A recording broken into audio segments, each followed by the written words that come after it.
Assalamualaikum warahmatullahi wabarakatuh. Saya Safira Safira dari Fakultas Ilmu Hukum Universitas Sri Kencana semester 3A.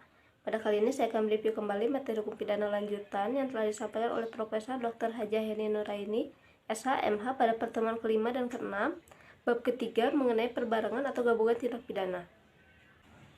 Dalam KUHP tidak ditentukan definisinya, tetapi dari rumusan pasal-pasalnya itu dapat disimpulkan yang pertama, seseorang dengan satu perbuatan mengakibatkan beberapa aturan pidana dilanggar, atau seseorang dengan beberapa perbuatan mengakibatkan beberapa aturan dilanggar. Yang kedua, di antara perkara-perkara tersebut, hakim belum pernah menjatuhkan putusan atau vonis yang telah mempunyai kekuatan hukum tetap. Yang ketiga, jaksa atau penuntut umum dalam melakukan penuntutan perkara-perkara tersebut haruslah secara sekaligus dan bersamaan.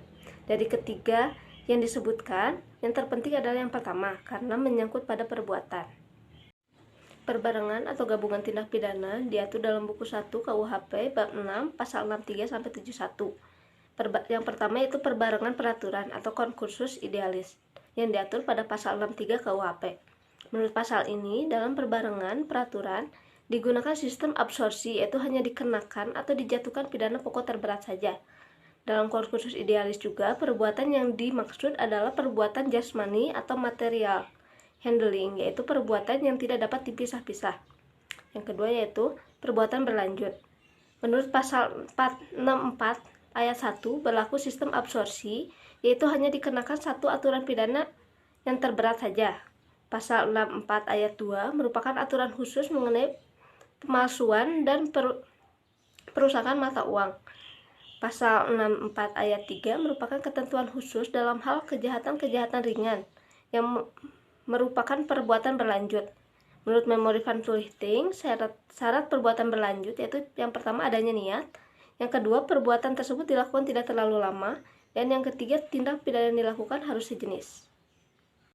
Yang ketiga yaitu perbarengan perbuatan atau konkursus realis yang diatur pada pasal 65 sampai 71 KUHP.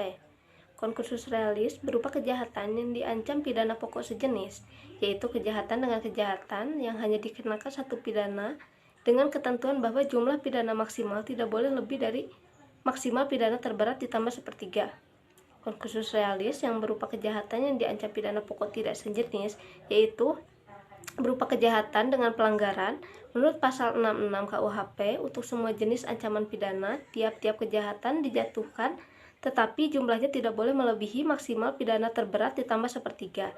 Sistem ini disebut kumulasi. Konkursus realis pelanggaran dengan pelanggaran diatur dalam pasal 70 KUHP dengan sistem pembedaan kumulasi, yaitu tiap-tiap pidana dijumlahkan. Untuk konkursus realis, baik yang berupa kejahatan ataupun pelanggaran yang diadili pada saat yang berlainan, berlaku pasal 71 KUHP.